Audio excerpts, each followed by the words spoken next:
함께 기도드립니다. 좋으신 하나님 감사합니다. 한 주간의 삶 속에서도 우리들을 돌봐주시고 주님 거룩한 이 아침 주의 존전에 나와 예배할 수 있는 은혜를 주셔서 감사합니다. 하나님 아직도 연약하고 하나님 어린 우리들의 모습이지만 주님을 믿고 따르기에 더욱더 은혜 충만한 하나님의 백성으로 우리를 붙들어 주시기를 소망합니다. 하나님 이 시간 우리의 예배를 기뻐 받아 주시고 주의 말씀 안에서 하나님 우리들의 삶을 나의 어그러진 모습을 되돌아볼 수 있는 은혜가 충만하도록 인도하옵소서. 존귀하신 예수님 이름으로 감사하며 기도드렸사옵나이다. 아멘. 다 함께 찬송가 182장 강물같이 흐르는 기쁨 함께 찬송드립니다. 찬송가 182장입니다.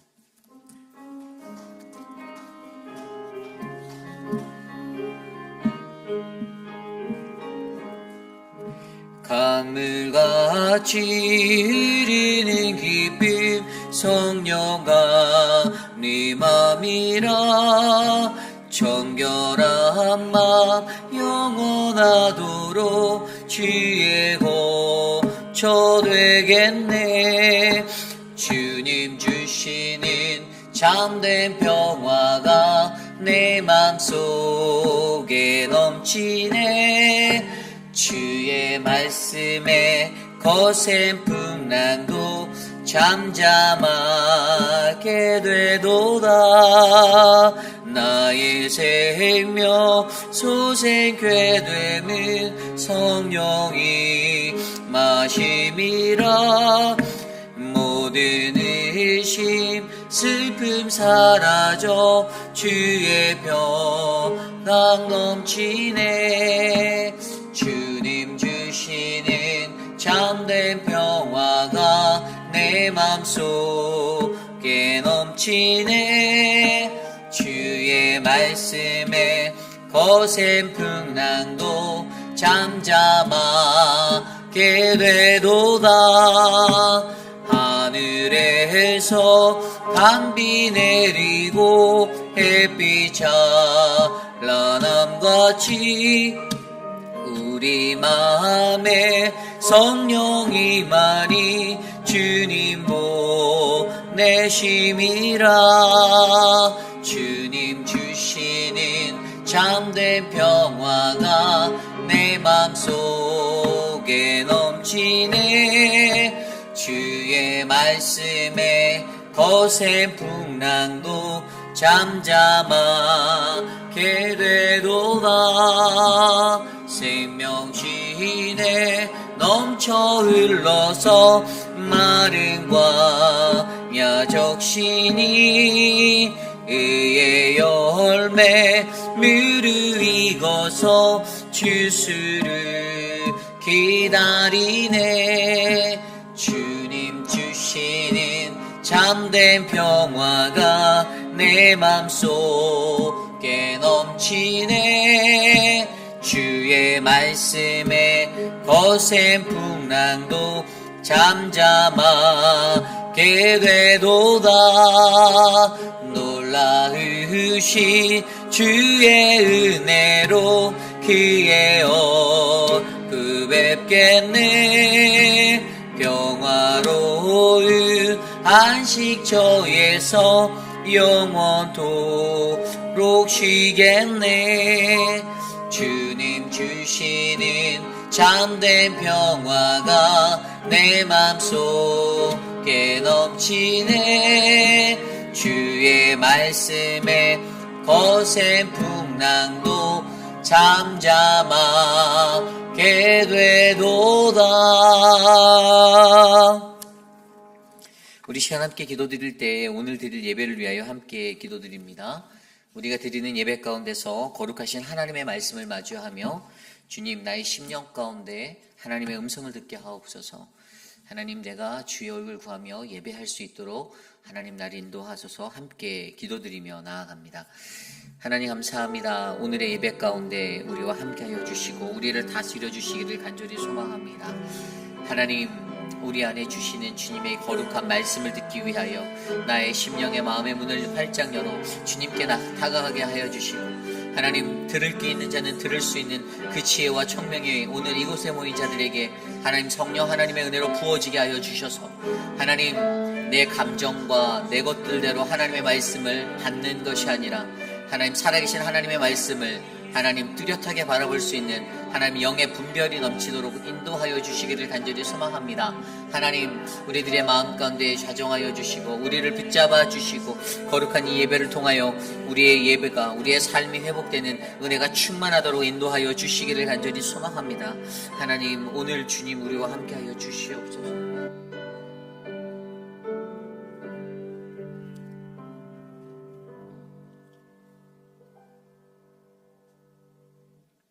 처음과 나중이 되시며 시작과 끝이 되시는 나의 주 여호와 아버지 하나님, 이 아침에 주님 그리스도가 머리 되시고 하나님 사랑하셔서 이 햇빛 땅에 세워주신 우리의 주님 교회로 불러주시니 아버지 하나님 감사합니다.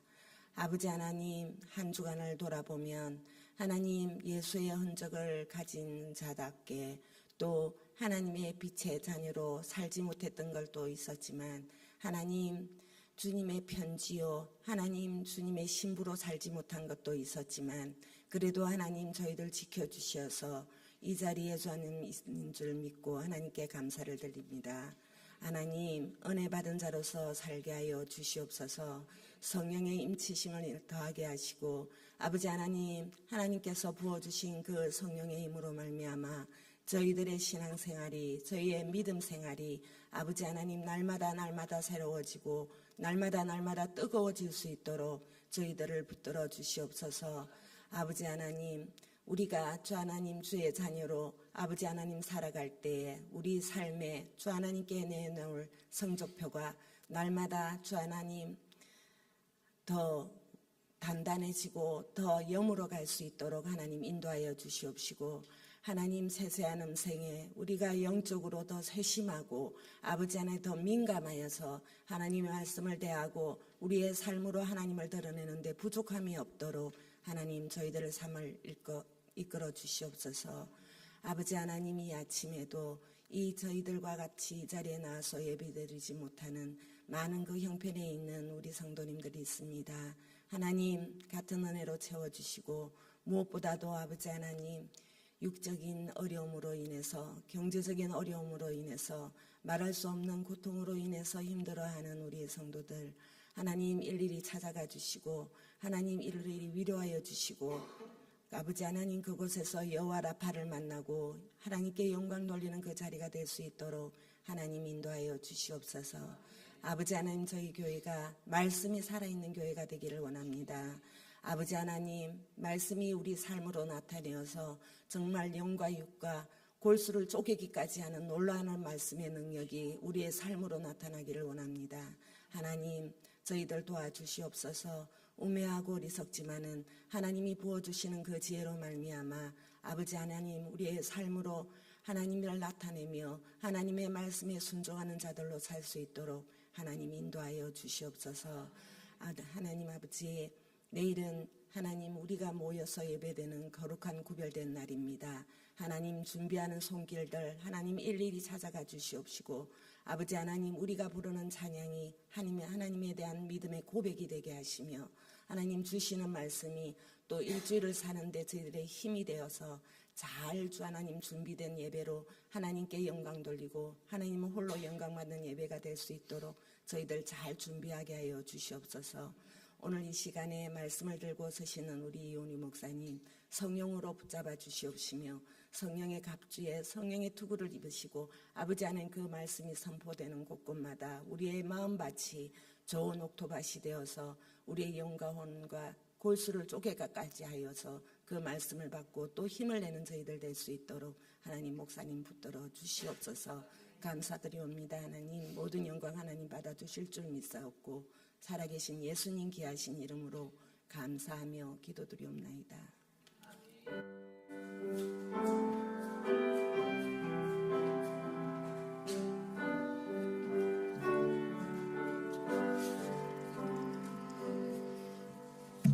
오늘 우리에게 주신 하나님의 말씀은 예레미야 2장 1절에서 19절까지의 말씀입니다.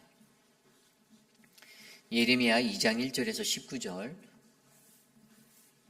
저와 여러분이 한 절씩 교독하시고 마지막 19절 한 목소리로 합독합니다. 여호와의 말씀이 내게 임하니라. 이르시되 가서 예루살렘의 귀에 외칠지니라.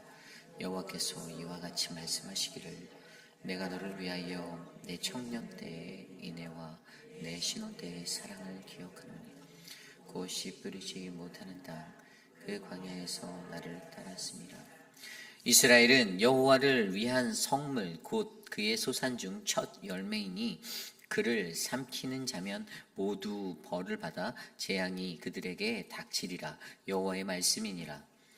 야곱의 집과 이스라엘 집 모든 족속들아 여호와의 말씀을 들으라. 나 여호와가 이와 같이 말하노라. 너희 조상들이 내게서 무슨 불의함을 보았기에 나를 멀리하고 가서 헛된 것을 따라 헛되이 행하였느냐. 그들이 우리를 애굽 땅에서 인도하여 내시고 광야 곧 사망 구덩 땅 건조하고 사망의 그늘진 땅 사람이 그곳으로 다니지 아니하고 그곳에 사람이 거주하지 아니하는 땅을 우리가 통과하게 하시던 여호와께서 어디 계시냐 하고 말하지 아니하였도다. 내가 너희를 기름진 땅에 인도하여 그것의 열매와 그것의 아름다운 것을 먹게 하였거늘 너희가 이리로 들어와서는 내 땅을 더럽히고 내 기업을 역겨운 것으로 만들었으며 제사장들은 여호와께서 어디 계시냐 말하지 아니하였으며 율법을 다루는 자들은 나를 알지 못하여 관리들도 나에게 반역하며 선지자들은 바알의 이름으로 예언하고 무익한 것들을 따랐느니라. 그러므로 내가 다시 싸우고 너희 자손들과도 싸우리라. 여호와의 말씀이니라. 기띔 섬을 건너가며 게달에게도 사람을 보내어 이 같은 일이 있었는지를 자세히 살펴보라. 어느 나라가 그들의 신들을 신 아닌 것과 바꾼 일이 있느냐. 그러나 나의 백성은 그의 영광을 무익한 것과 바꾸었도다. 심히 떨지어다 두려워할지어다. 여호와의 말씀이니라. 내 백성이 두 가지 악을 행하였나니 곧 그들이 생수의 근원되는 나를 버린 것과 스스로 웅덩이를 판 것인데 그것은 그 물을 가두지 못할 터진 웅덩이들이니라. 이스라엘이 종이냐 시종이냐 어찌하여 포로가 되었느냐. 어린 사자들이 그를 향하여 부르짖으며 소리를 질러 그의 땅을 황폐하게 하였으며 그의 성읍들은 불타서 주민이 없게 되었으며 자손도 내 정수리를 상하였으니 내 하나님 여호와가 너를 길로 인도할 때에 내가 그를 떠남으로 이를 자취함이 아니냐. 내가 시올의 물을 마시려고 애굽으로 가는 길에 있음은 어찌 됨이냐. 또 내가 그 강물을 마시려고 아수르로 가는 길에 있음은 어찌 됨이냐. 내 악이 너를 징계하겠고 내 반역이 너를 책망할 것이라. 그런즉 내 하나님 여호와를 버림과 내 속에 나를 경외함이 없는 것이 악이요 고통인 줄 알라. 주 만군의 여호와의 말씀이니라. 아멘. 신앙의 사춘기라는 말씀의 제목으로 함께 말씀 나누겠습니다. 신앙의 사춘기. 여러분은 사춘기를 다 지나셨죠? 아마 사춘기를 지나지 않은 사람은 한 사람도 없을 겁니다. 저 또한 사춘기라는 그 시기를 지냈습니다. 대략적으로는 13세에서 15세 정도를 신앙의 사춘기, 이렇게 우리의 사춘기로 본다라고, 인생의 사춘기로 본다라고 말하는데, 요즘은 이 시기가 좀 더 앞으로 많이 당겨졌어요. 우리의 자녀들이나 아이들을 보면 사춘기가 더 일찍 찾아오는 그러한 경우들이 많이 있습니다. 이 사춘기다라고 하는 것은 일반적으로 무엇을 말합니까? 그것은 자기 자아에 대한 정체성에 대한 그 확정을 하는 단계예요. 우리가 이 땅에 태어나서 어린 유아기를 보내고 또 유년기를 보내고 그리고 장성한 청년의 때에 성인으로서의 길을 가는 그 자리에서 자기의 가치관이 정립되어지는 것을 말합니다. 우리가 4살짜리 아이를 보고 미운 4살이라고 하잖아요. 왜죠? 그 아이들은 자의식이 없기 때문이에요. 그냥 자신의 의식에 따라, 자의식이 뭡니까? 이게 나라는 자아라는 나에 대한 중심적인 사고, 나는 누구다? 내가 원하는 것은 무엇이다? 나의 가치관은 어떻다? 자기 삶의 기준이 딱 있는 그 자아의 중심의 결정이 자기로부터 나오는 그 의사의 결정 순간이 있는 것이 아니라 그냥 그때까지는 그런 것들이 그 어린 아이들에게는 그런 것들이 채워지지 않는. 그런데 이제 미운 4살이라고 불리는 것은 이제 그때가 되면 아이들이 이제 자기 스스로 결정을 하기 시작해요. 그 어린 아이들이 자기의 의견이 생기는 겁니다. 뭐 할래? 하기 싫으면 싫어. 이렇게 표현하고 이런 것들이 들어서 이제 우리가 그 아이들을 보고 미운 4살이라고 얘기하잖아요. 어쨌든 자기의 자아의식이 생기면서 우리 아이들에게도 가치관이 생기게 되고 인간이라는 한 존재도 그 속에 자기에게 자기가 원하는 것, 내가 필요로 하는 것에 대한 그러한 마음들이 생기게 되는데 바로 이러한 것들이 우리가 갖고 있는 자아라는 것들의 형성으로부터 시작된다는 것입니다. 예로서 이러한 것들이 있잖아요. 사실 무엇이 맞다 틀리다의 논리가 아닙니다. 열정이라는 것과 신중함이라는 것에 대해서 생각을 해볼 때 여러분 어떤 사람이 이렇게 생각을 한다고 생각해 보십시오. 어떤 일이든지 열심히 하고 열정을 가지고 하면 다 잘 될 거야. 이게 맞는 말일까요? 틀린 말일까요? 그런데 반대편에서 다른 사람은 신중에 관해서 얘기합니다. 어떤 일을 할 때 신중하게 하면 다 잘 될 거야. 무엇이 맞는가 틀리는가에 대한 것은 사람마다 다릅니다. 그들이 갖고 있는 기준과 가치관이 다르기 때문입니다. 자기가 선호하는 것, 내가 어느 쪽 성향에 더 내 관심을 두고 내 기준을 두는가에 따라 그 선택은 맞는 것이 될 수 있고 틀린 것이 될 수도 있다는 것을 알려드리는 겁니다. 사춘기라는 시간은 바로 어떤 것이 맞다 틀리다라기보다는 그 사람이 한 사람의 인격체로서 성숙한 인격체로서 세워지기 위해서 그들 스스로가 가지고 있는 자신만의 가치관과 기준을 정립하는 시간입니다. 그런데 일반적으로 사춘기 시기에 일어나는 일들은 어떤 일들이죠? 어긋난 반항이 일어납니다. 그리고 일탈도 일어납니다.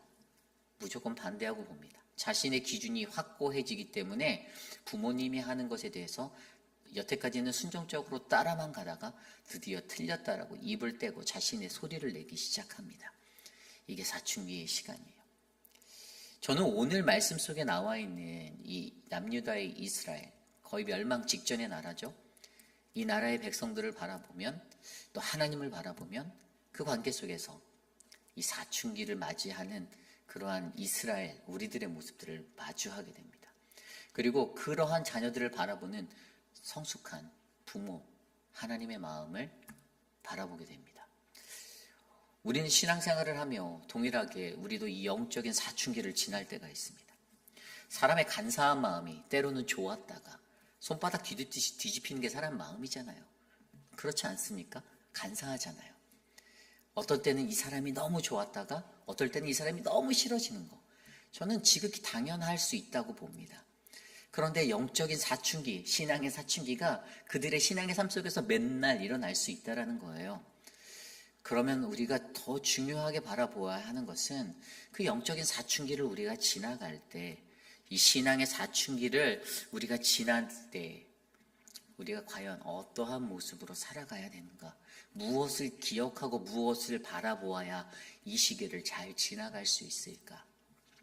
오늘 우리에게 주시는 거룩한 하나님의 말씀 안에서 신앙의 사춘기를 지나가는 우리들의 모습을 바라보고 하나님은 우리에게 어떠한 모습으로 이 사춘기를 극복해내기를 원하시는지 말씀으로 함께 살펴보기 원합니다.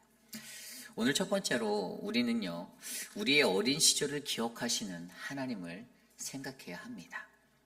이 신앙의 사춘기에 우리의 어린 시절을 기억하시는 하나님을 생각하라. 오늘 말씀 1절입니다. 여호와의 말씀이 내게 임하니라. 이르시되 2절입니다. 가서 예루살렘의 귀에 외칠지니라.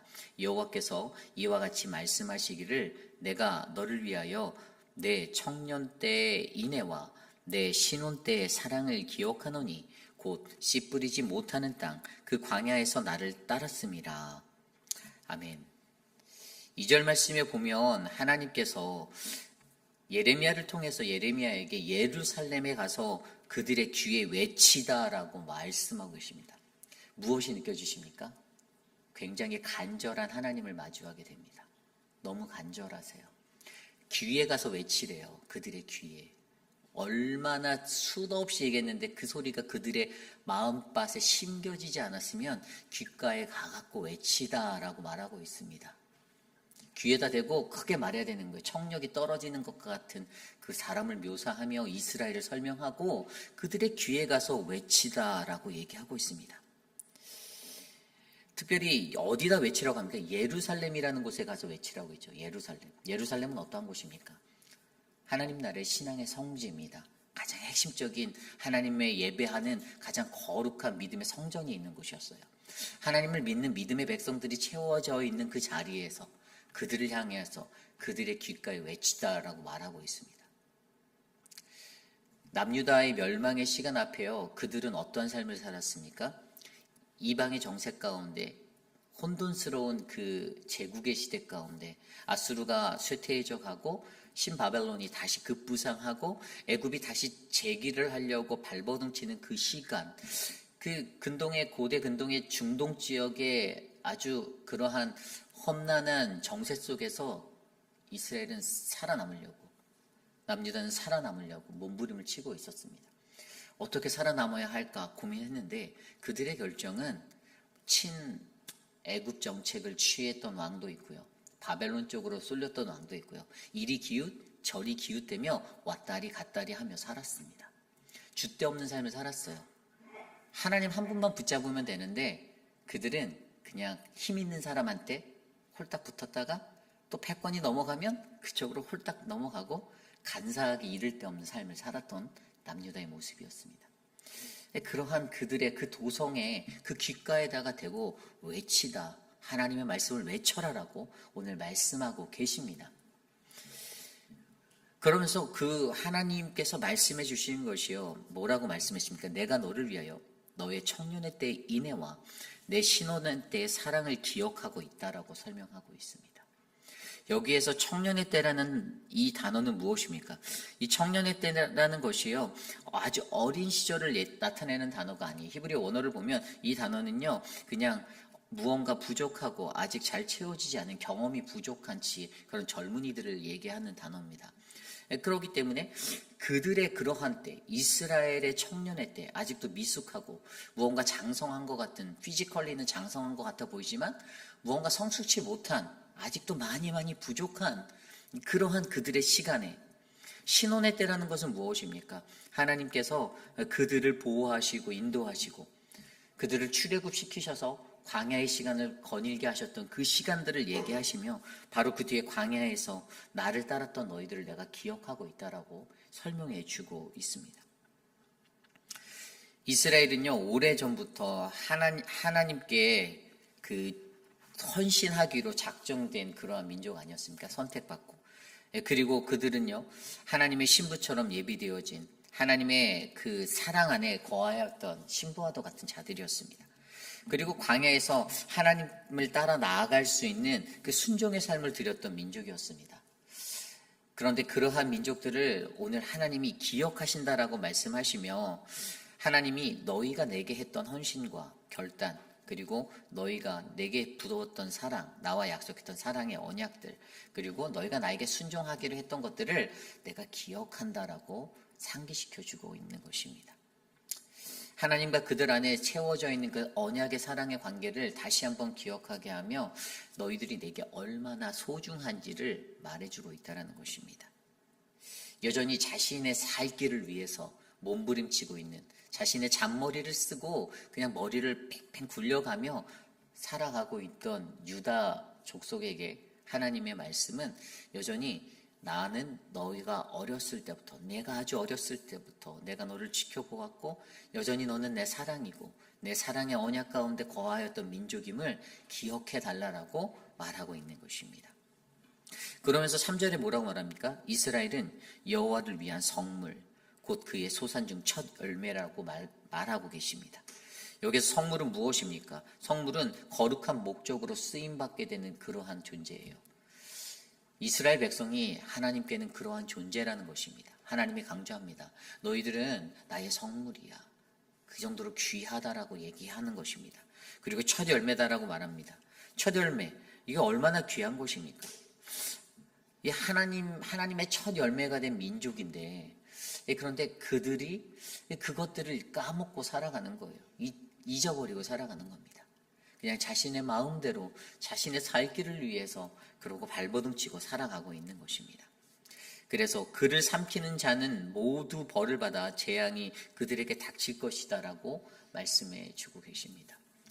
오늘 1절부터 3절까지의 말씀은요, 결국에 하나님께서 어떻게 해요? 이스라엘의 어린 시절부터 그들을 지켜보시고 너희들이 이러한 시간에도 나는 여전히 너희를 사랑했고 나는 너희와 함께 했고 너희는 여전히 나에게 사랑스러운 존재이다.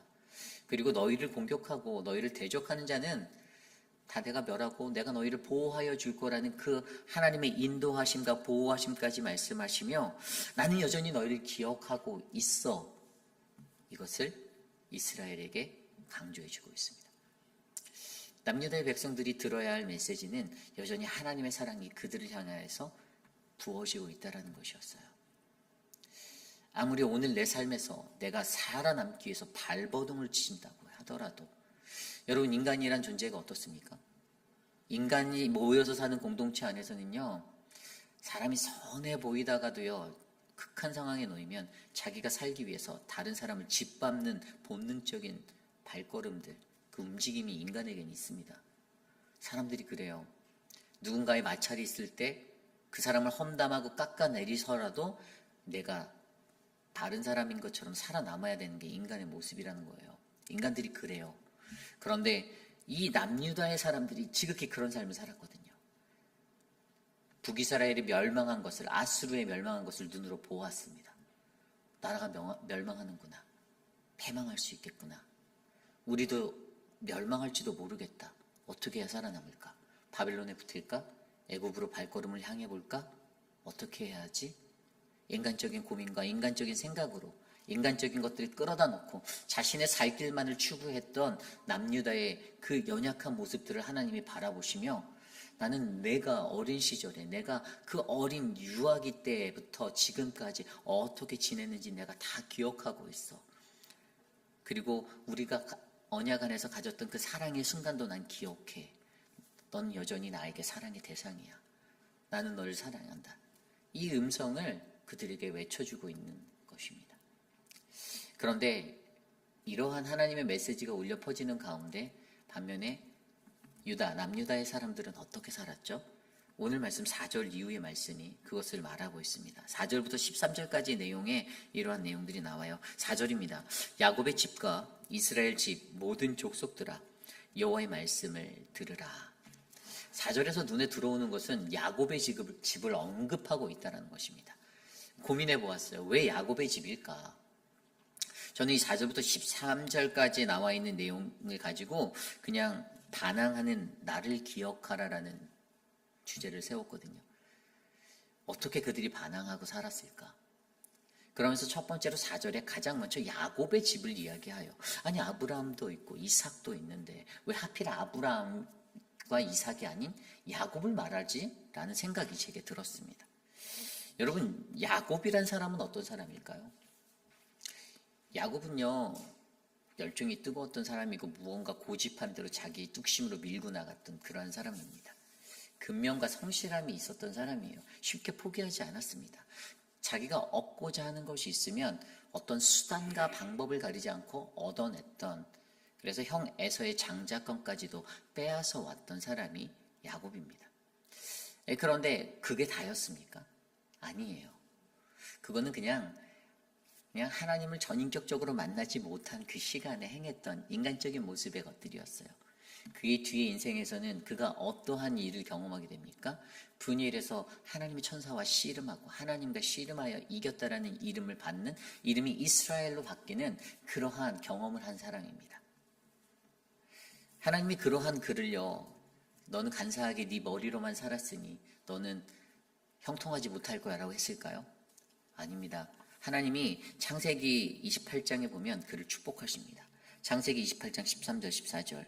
나는 여호와니 너희 조부 아브라함의 하나님이요 이삭의 하나님이라. 내 누운 땅을 내가 너와 내 자손에게 주리니 내 자손이 땅에 티끌같이 되어서 동서남북 편안할지며 땅의 모든 족속이 너와 내 자손으로 인하여 복을 얻으리라. 아멘.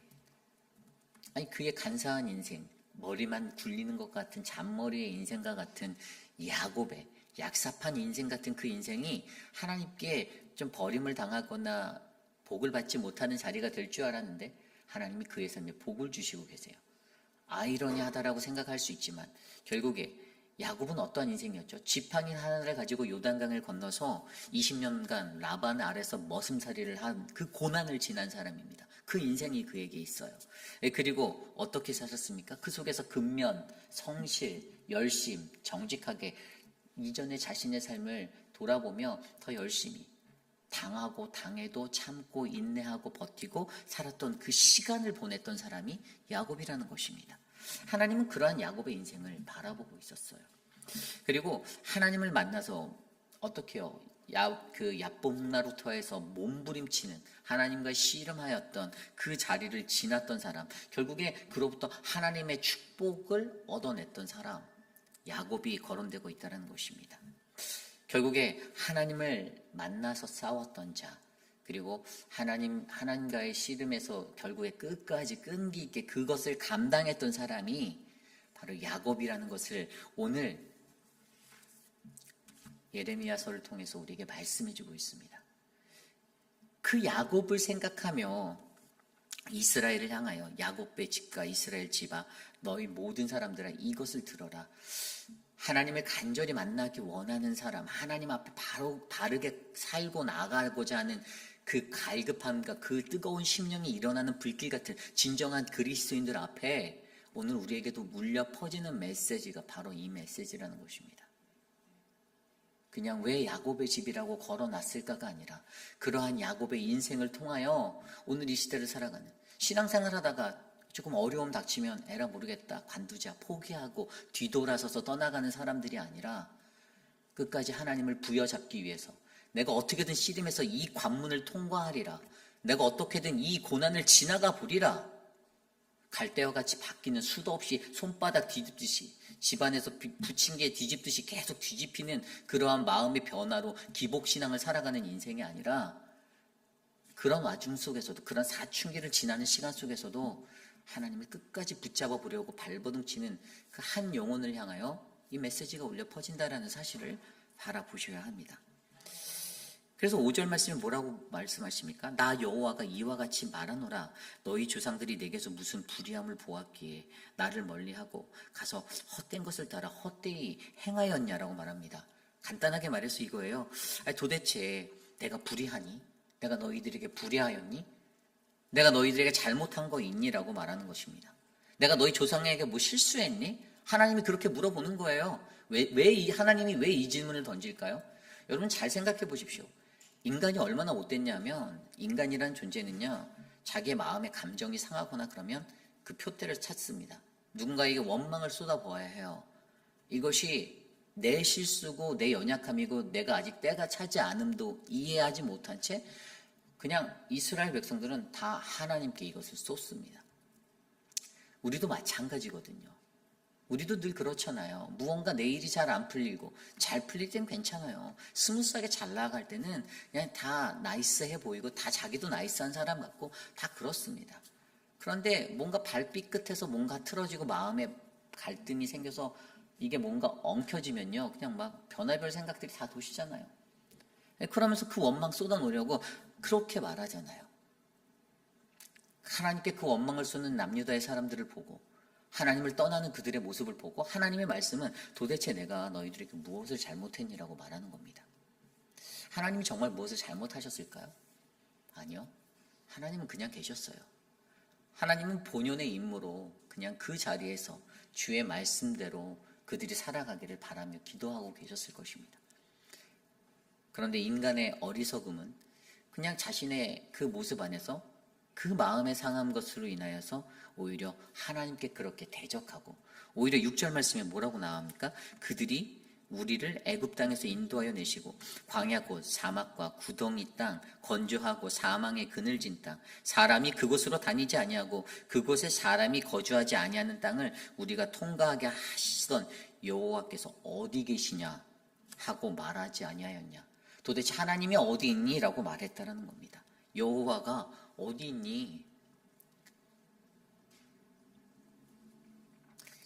하나님의 언약 안에서 놓여졌던 첫사랑을 경험한 언약의 민족이었는데 그들의 상황이 급해지고 어려워지고 힘겨워질 때 도대체 하나님이 어딨냐라고 말하고 살아가는 남유다의 백성들의 모습을 보여주고 있습니다.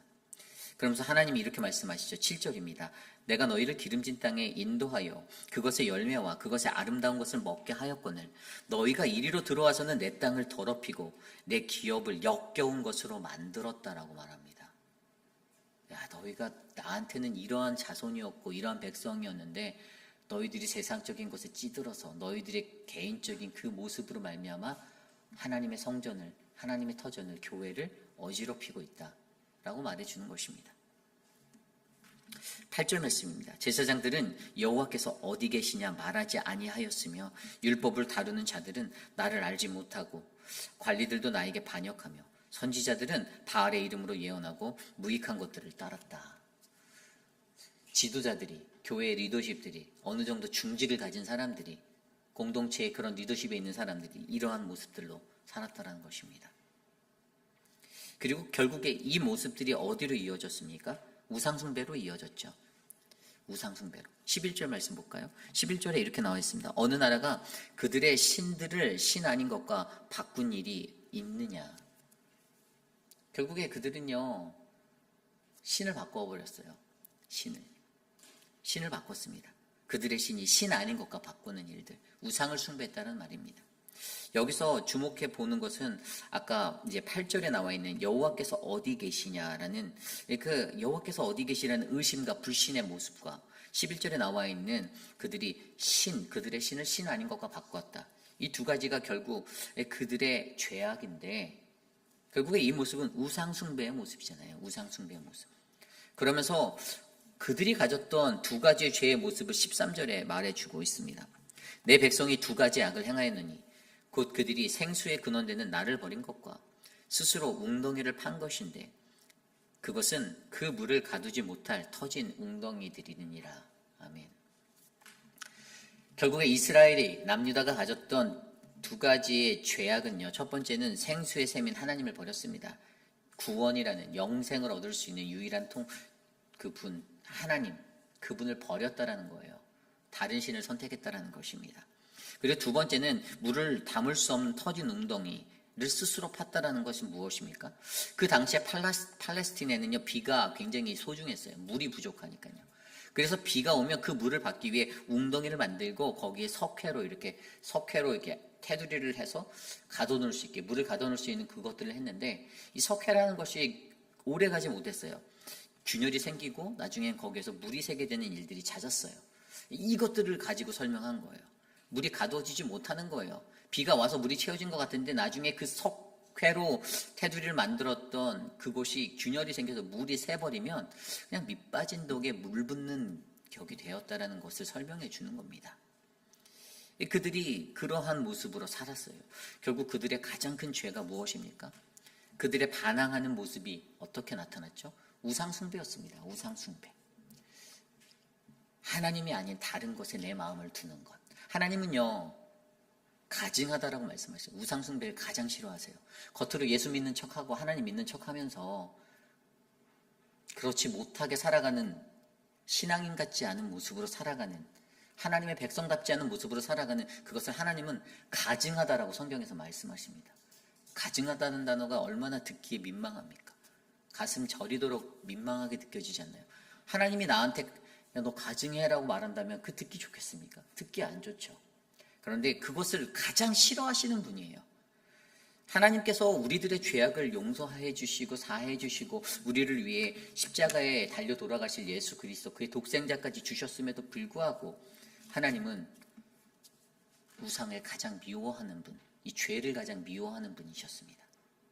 그런데 오늘 이스라엘 백성이 이 남유다의 백성들이 그러한 삶의 모습으로 나아가고 있었던 거예요.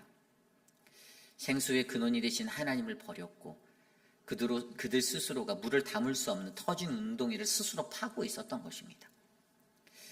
여러분, 오늘 이 시대를 살아갈 때 저와 여러분들에게도요, 이러한 모습들이 일어날 수 있습니다. 제가 아까 말씀드렸죠. 이러한 모습이 남유다 백성들 이스라엘에게는 신앙의 사춘기와 같은 시간인 것 같다라고 말씀드렸습니다. 왜일까요? 그럼에도 불구하고 하나님이 이 백성들을 품으셨기 때문이에요. 그래서 품었다고 해서 그렇게 살아도 되라는 것은 용납이 되지 않는 것이죠. 그렇게 살지 않도록, 이 사춘기를 잘 지나가도록 여러분들 스스로가, 우리가 노력해야 된다는 것은 자명한 사실입니다. 우리도 인생을 살아갈 때 이 신앙의 사춘기, 반항이 일어나는 이러한 일들이 일어날 수 있습니다. 목회자를 향하여, 지도자들을 향하여, 하나님을 향하여 대적하고 반항하며, 저는 이것을 간단하게 영적 무너짐이다라고 표현합니다. 영적으로 깨어있지 못한 거예요. 혼미한 겁니다. 영적인 무너짐입니다. 아무리 신앙생활을 오래 했어도 만약에 우리가 이런 사춘기 가운데 흔들려서 하나님을 떠나고 우상을 향하고 하나님을 대적하고 그렇게 살아가고 있다라면 저는 그것은 영적 혼미함이고 영적 무너짐의 사람이다라고 말합니다. 오늘 이 시대를 살아가는 저와 여러분 우리들 안에도 반항하는 나의 모습을 기억해 보셔야 합니다. 되돌아 보셔야 해요. 점검해 보셔야 해요. 반항할 수 있습니다. 저도 어렸을 때 사춘기를 지날 때 제 가치관이 정립이 되니까 늘 아버지가 말씀해 주시는 것들에 대해서 대항한 적이 있어요. 예전에는 그냥 어려서 모르니까 아버지가 말하면, 그런데 내 가치관이 생기니까 이것은 아닌데 나는 이렇게 생각하는데. 저희 아버지는 한나라당의 아주 그냥 골수 팬이었거든요. 막 그런 얘기만 하면 저는 싫은 거예요. 그럼 제 의견을 섞었어요. 이 가치관이라는 것은요, 아까 처음에 설명드린 자기의 기준이 되어 있는 기준점이잖아요. 내 인생의 기준점이라고요. 내 자아가 정립된 기준점이라고요.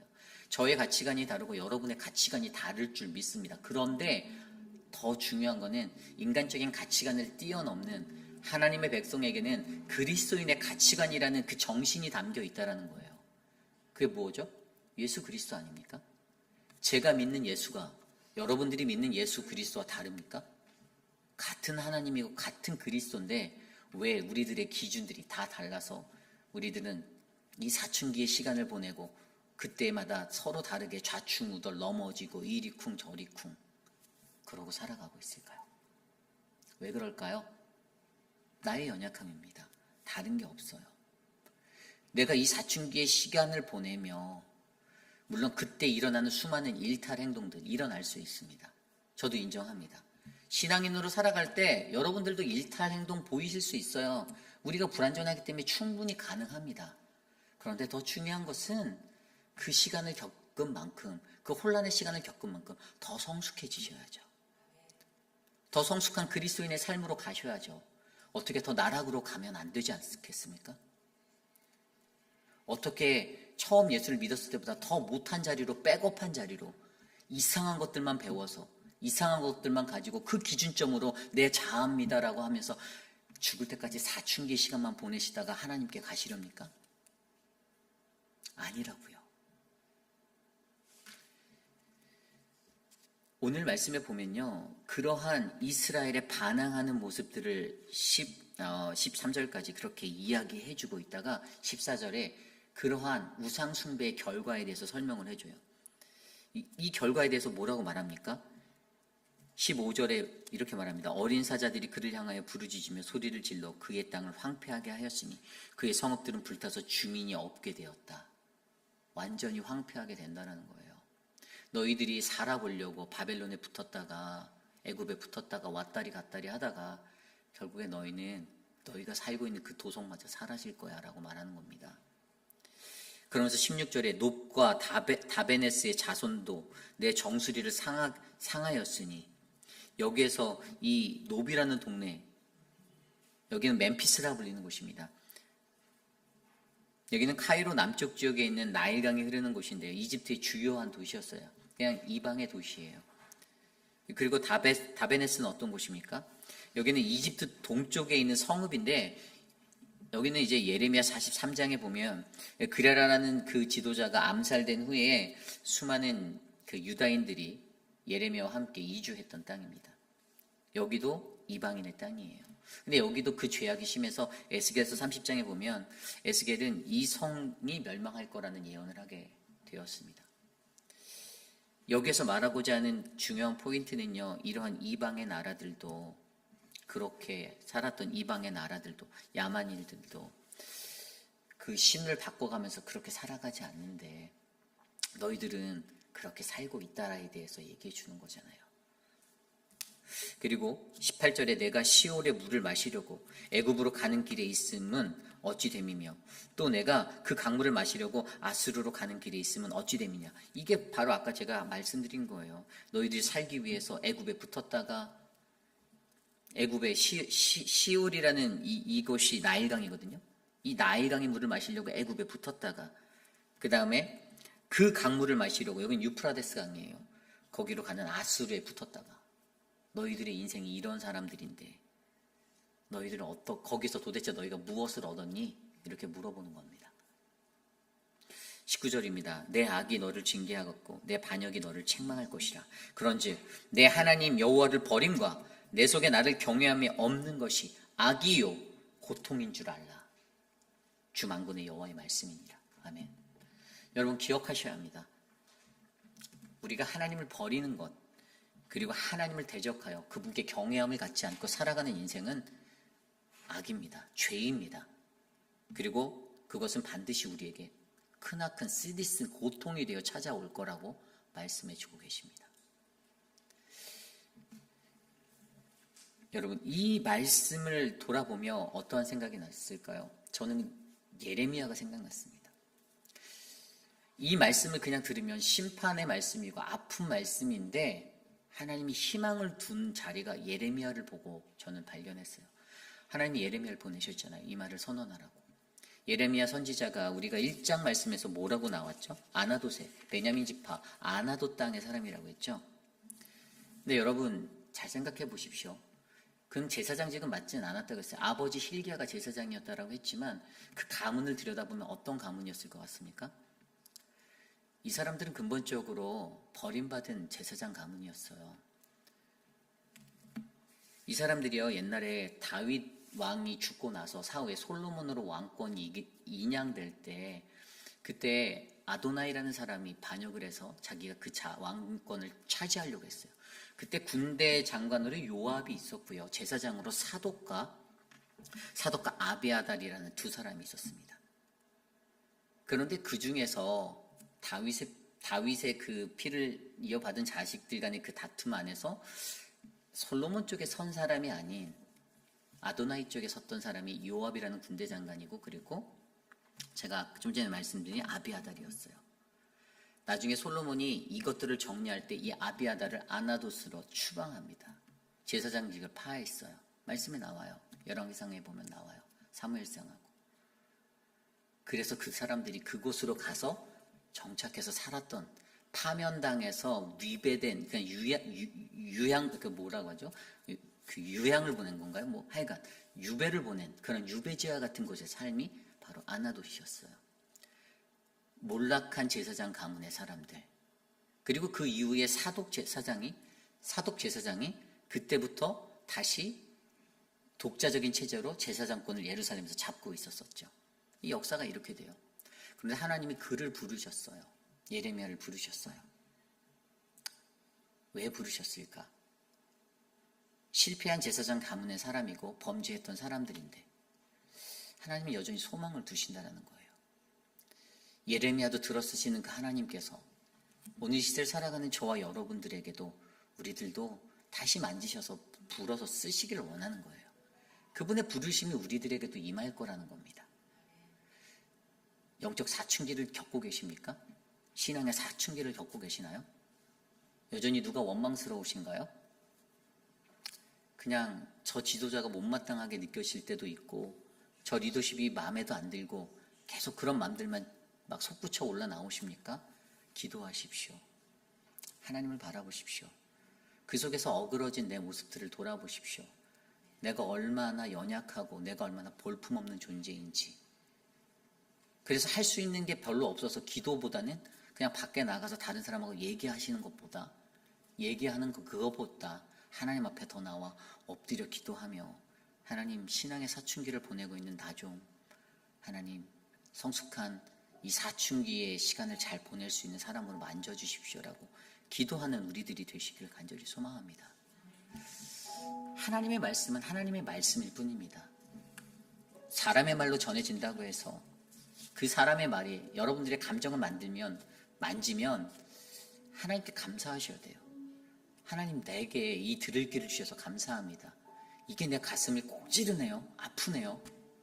힘들게 하네요. 내 양심을 만지네요. 하나님 감사합니다. 이렇게 사시는 우리 모두가 되시기를 소망합니다. 하나님의 말씀의 능력이 그런 거 아닙니까? 하나님의 말씀을 내가 원하는 대로만 받아들이려고 하면 교회라는 공동체 목사가 왜 필요합니까? 그냥 아무 무당이나 갖다 놓고 예배 드리면 되지. 아니잖아요. 그냥 나한테 따뜻한 말 던지는 사람 월급 주면서 세워다 놓고 하시면 되지. 왜 하나님의 건강한 교회 안에서 왜 신앙의 사춘기를 지나는 우리 모두에게 사춘기의 시간에는 분명히 변화라는 게 따르잖아요. 변화. 신체적인 변화가 일어나고 정신적인 변화가 일어나고 인간의 육체적인 사이클에도 그러한 사이클이 흘러가는데 신앙의 사춘기를 보내는 저와 여러분들 우리 안에도 저는 참다운 인생의 변화들이 일어나시기를 소망합니다. 하나님은 다 아세요. 여러분들이 1분 1초 매 순간 밖에서 어떻게 살아가고 계시고 1분 1초 여러분들이 어떻게 교회 당을 벗어난 외부에서도 여러분들이 어떻게 살아간 하나님은 다 아십니다. 그 하나님을 마주하며 하나님을 두려워하시고 세상의 것들, 우상 숭배 쫓기 위해서 세상의 것들 쫓아서 목숨 걸고 발버둥 치고 살아가는 인생이 아니라 하나님한테 올인하여서 목숨 걸고 살아가시는 진짜 그리스도인으로 살아남으시기를 간절히 소망합니다. 오늘 주신 말씀을 놓고 함께 이 찬양을 드립니다.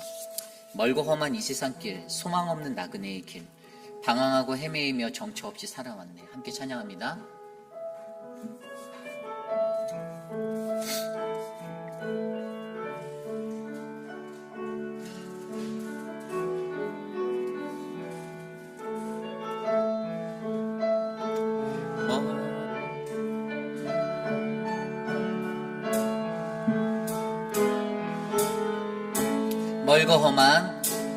멀고 험한 이 세상 길, 소망 없는 나그네의 길, 방황하고 헤매이며 정처 없이 살아왔네. 의지할 것 없는 이 몸 위로받고 살고파서 세상 유혹 따라가다 모든 것을 다 잃었네. 무거운 짐 등에 지고 쉴 곳 없어 애처로운 몸 쓰러지고 넘어져도 위로와 자 내겐 없었네. 세상에서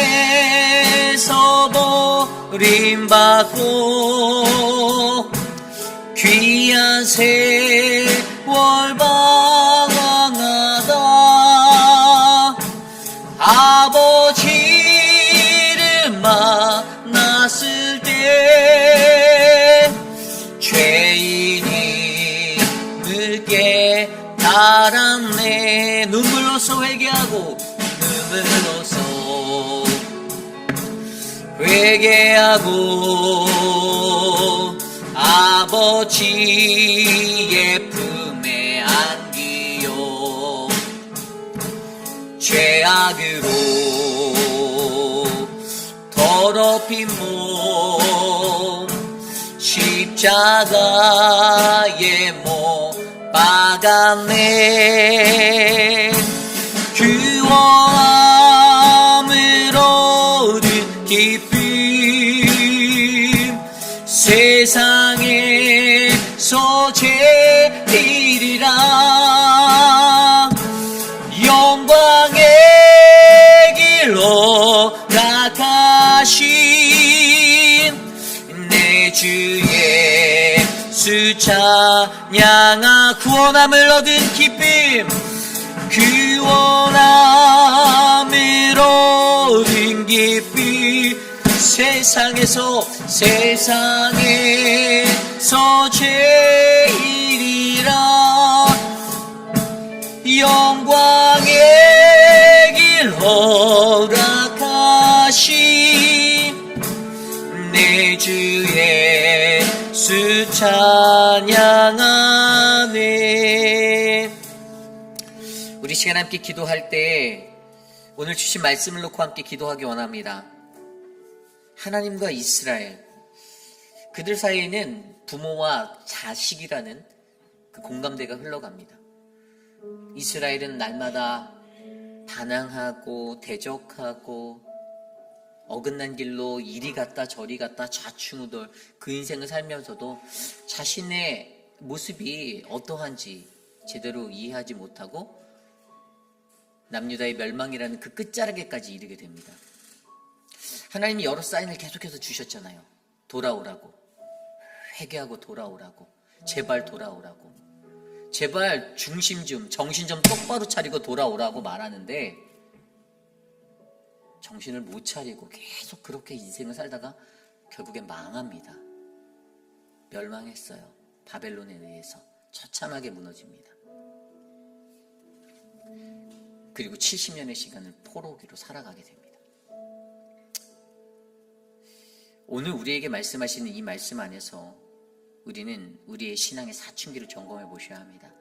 신앙의 사춘기 맞이할 수 있습니다. 충분히 가능성이 있어요. 하지만 더 중요한 것은 신앙의 사춘기를 지나 우리에게 변화가 일어나야 한다는 것. 영적인 변화가, 성숙한 신앙의 성숙의 변화가 일어나야 한다는 것. 이것을 위해 이 시간 함께 기도합니다. 하나님 도와주십시오. 하나님 우리를 주께 올려드립니다. 우리의 연약함들을 안고 살아가는 우리들, 하나님 우리의 무지함들을 하나님 돌아보게 하시고, 하나님 늘 간사하게 손바닥 뒤집듯이 변화되고 바뀌는 나의 마음속에서 한 분 하나님 주님만을 의지하는 그 신실하신 믿음만이 흔들리지 않도록 붙잡아 주시길 소망합니다.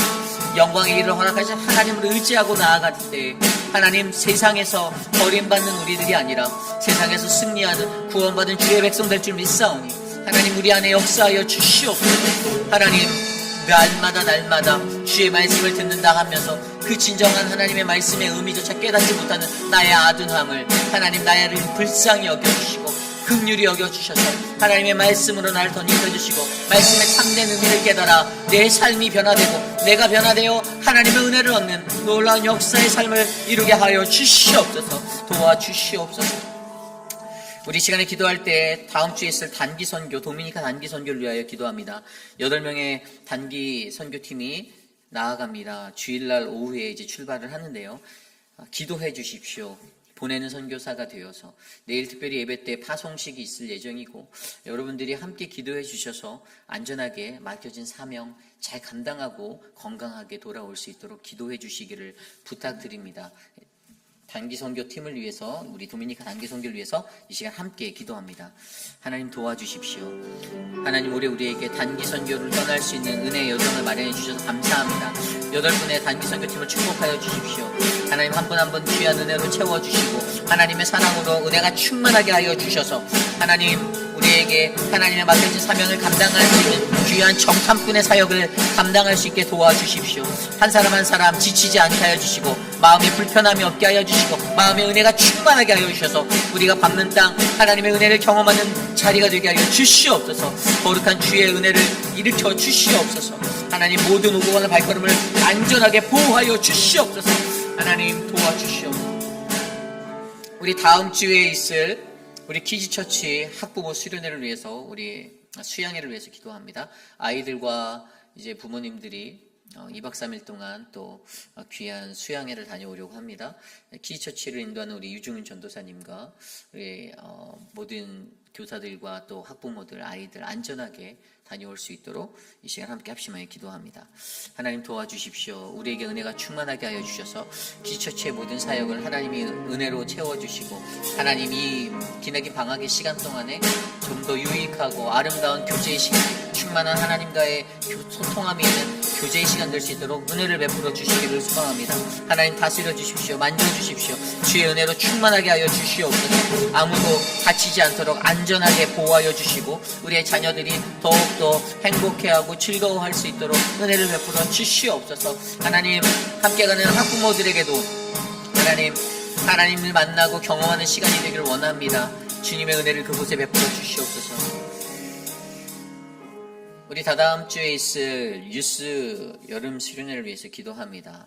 모든 수련회가 주의 은혜 가운데 진행될 수 있도록 이것을 이끄는 우리 조엘 집사님과 또 우리 배동근 집사님 또 함께 은혜롭게 섬기시는 모든 도움의 손길들, 교사들 그 모든 사역 가운데 함께 해달라고 우리 아이들이 하나님을 만날 수 있는 자리가 되게 해달라고 또 강사로 오시는 또 전도사님을 위해서 이 시간 함께 기도합니다. 하나님 도와주십시오. 주님의 은혜가 충만한 여름 수련회 되게 하여 주십시오. 유스 아이들을 사랑하신 하나님께서 우리의 자녀들에게 주의 말씀을 나눠주시고 주의 꿈을 나눠주시고 하나님의 비전을 품을 수 있도록 인도하여 주시옵소서. 하나님 도와주시옵소서. 주님의 충만한 은혜가 넘치도록 하나님 인도하여 주시옵소서. 하나님 수련회 기간 동안 아무도 다치지 않게 하여 주시고 하나님 건강하게 모든 사역이 진행될 수 있도록 도와주시고 하나님 팀장으로 세워주신 배동구 집사님과 하나님 우리 조엘 집사님 힘을 주시고 은혜를 주시고 능력을 주시옵소서. 하나님 또 하나님 모든 잠자는 시간에 하나님 그것을 돌봐야 하는 우리 황인철 집사님과 하나님 사랑하는 하나님 학부모들에게 힘을 주시고 지혜를 주시옵소서. 은혜를 베풀어 주시기를 간절히 소망합니다. 마지막으로 기도할 때 우리 교회 육신의 연약한 분들을 위해서 기도합니다. 우리 미스터 체리가 이제 어제 튜브를 뺐습니다. 근데 너무나도 감사하게 지금 잘 이렇게 계세요. 우리 우석 집사님 계속 기도하고 계시고 또 많은 성도님들이 기도하시는 그 기도가 이제는 정말 하나님의 역사로 우리에게 다가왔으면 좋겠습니다. 우리 미스터 체리가 다시 이렇게 쉽게 할 수 있는 소통의 자리로 깨어날 수 있도록 기도해 주시고요. 그리고 하나님의 역사는 절대로 끝나지 않습니다. 반드시 이루어지는 하나님의 말씀입니다. 저는 회복하고 일어날 우리 미스터 체리를 기도해 봅니다. 꿈꿔봅니다. 함께 이것을 위해 기도해 주시고요. 함께 더불어 내일 예배를 위해서도 함께 기도해 주시면 감사하겠습니다. 기도합니다. 하나님 도와주십시오. 우리 안에 주의 은혜가 충만하게 하여 주셔서 감사합니다. 사랑하는 미스터 체리를 위하여 기도합니다. 체리의 삶을 인도하시고 지켜주셔서 하나님 체리에게 있는 그 은혜가 하나님을 경외하는 믿음의 예배자로 세워주시는 더 큰 자리가 되게 하여 주시옵소서. 하나님 호흡할 수 있는 은혜를 주셔서 감사하고 몸속에 있는 하나님 그 뉴모니아가 사라지게 도와주시고 다시 일어나 회복하여 걷고 말하고 하나님 활동할 수 있는 그 힘을 불어 주시옵소서. 하나님 육신의 연약함을 만지신 하나님 생명의 주관자 되신 하나님께서 그 생명을 붙들어 주시기를 소망합니다. 사랑하는 오수석 집사님 지치지 않게 붙잡아 주십시오. 모든 성도들이 함께 기도하고 함께 중보하는 이 시간 주님 중보의 능력, 기도의 능력, 하나님의 능력으로 나타내 주시옵소서. 주님 내일 예배를 주께 올려드립니다. 예배 가운데 사정하신 하나님 우리의 모든 예배를 주관하여 주시고 사단막이 틈타지 못하게 하여 주시고 하나님 우리 안에 쏟아지는 성령 하나님의 은혜를 받을 수 있도록 하나님 역사하여 주시옵소서. 주님 도와주시오. 존귀하신 하나님 감사합니다. 우리 안에 넘치는 하나님의 은혜가 가득하여 하나님 주님과 동행할 수 있음에 감사를 드립니다. 하나님 진짜 그리스도인 될 수 있게 내 삶을 붙잡아 주십시오. 흔들리고 요동치는 삶의 자리에서 그냥 폭포수와 같은 감정의 말을 쏟아내는 하나님 그런 육신의 사람의 인생이 아니라 하나님의 말씀 가운데 깨닫고 또 깨닫고 나를 돌아보고 나를 점검하고 나를 되짚어 주님 앞에 회개하고 돌아가는 거룩한 그리스도인 될 수 있도록 붙잡아 주시옵소서. 하나님 신앙의 사춘기를 보내는 성도들이 있습니다. 하나님 그 삶을 안위하여 주십시오. 평탄한 길로 인도하도록 마음의 평정심을 찾도록 요동치고 흔들리는 마음 가운데 나의 연약함 때문에 안타까워하고 한탄스러워하고 애통해하는 그 마음이 넘치도록 하나님 만져주시옵소서. 그럼에도 불구하고 예레미야를 들어 사용하셨던 하나님, 그를 통하여 선포하신 그 하나님의 말씀으로 우리가 주님과 함께 할 수 있는 소망의 빛을 바라보게 하셔서 감사합니다. 회복되게 하여 주시고 다시 일어서게 하여 주시고 주의 은혜를 구하며 살게 하옵소서.